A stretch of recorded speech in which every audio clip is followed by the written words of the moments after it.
You know, some stories, they start with a hero, some with a villain. But this story, it begins with something way more mysterious. A single letter of the alphabet. And as you're about to find out, this isn't just any letter, it's a key.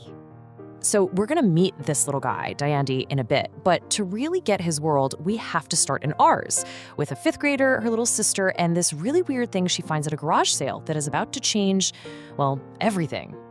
All right, so our story kicks off on what feels like a totally ordinary day. We're in a quiet little neighborhood where the most exciting thing happening is a weekend garage sale. But one little object is about to make this day anything but ordinary. So who are we dealing with here? First up, we've got Rachel Lexington. She's 10 in the 5th grade, and she's a total science geek, which makes sense, her dad's an astrophysicist. Then there's her best friend, Jenny, and her little 5-year-old sister, Melanie. Seems like a pretty normal group of kids, right? Yeah, just wait. And this is where things start to get a little weird. Rachel's digging through a bunch of junk at a garage sale, and she sees this porcelain letter Q. But it's not just that she wants it. She feels this strange, almost magnetic need to buy it. She tries to explain it away, like, oh, it'll look good in my room, but she knows deep down something else is going on. But almost as soon as she gets it home, she gets kind of embarrassed. I mean, a porcelain letter? Isn't that for little kids? So she shoves it in her closet and forgets about it. For weeks, it just sits there in the dark. But she can't shake the feeling. And when she finally pulls it out and puts it on her desk, that's when everything starts to change.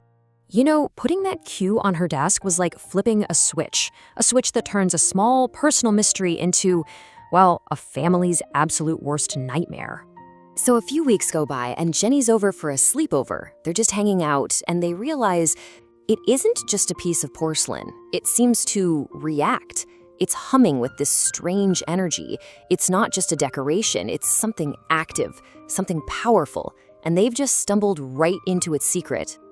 And how do they figure this out for sure? Well, it happens in pretty much the most terrifying way you can think of. That exact same night, Rachel's 5-year-old sister, Melanie, no sound, no trace, just gone. But Rachel, she has this gut feeling.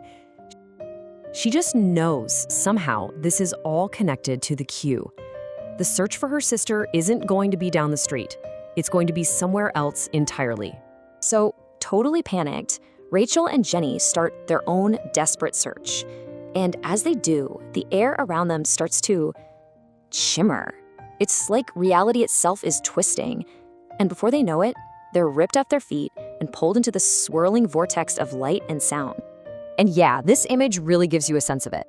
This isn't some secret door in a closet, right? This is reality itself just tearing open and sucking them through, headfirst, into the complete unknown. So when all that chaos and spinning finally fades, this is where they end up.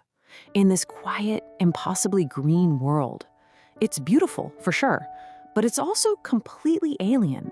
There's no sign of their neighborhood, their house, and no sign of Melanie.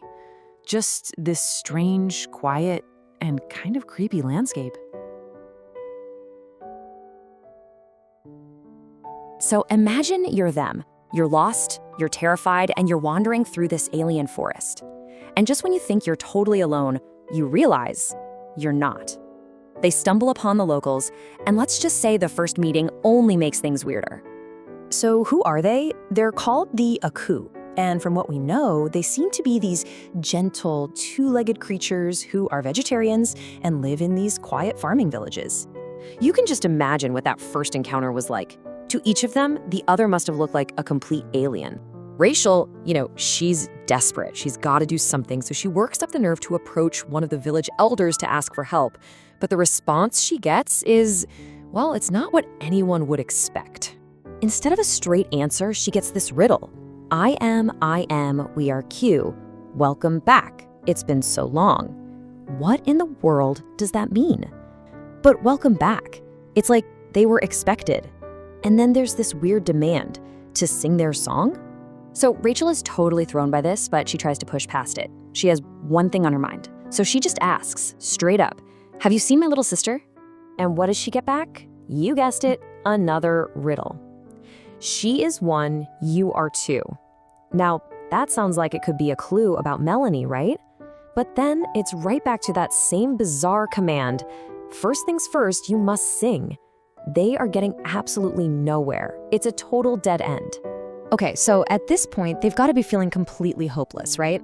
They're lost in a strange world, they can't even communicate, and just when they're about to give up, a little bit of hope appears. And there he is, Dayendi. Remember him from the very beginning? He shows up at the exact moment when things seem their worst. You get the feeling he's different. And here's the big difference. Unlike the elder, he doesn't speak in riddles. He doesn't tell them to sing. He just starts leading them. He starts to guide them through this peaceful, quiet world of his people. And for the first time since they got here, it feels like they might actually have a chance. And really, that brings us to the biggest question of this whole story. Is Dayendi just going to help them find Melanie? Or was her disappearance just a side effect, a trigger for whatever the queue's real purpose is?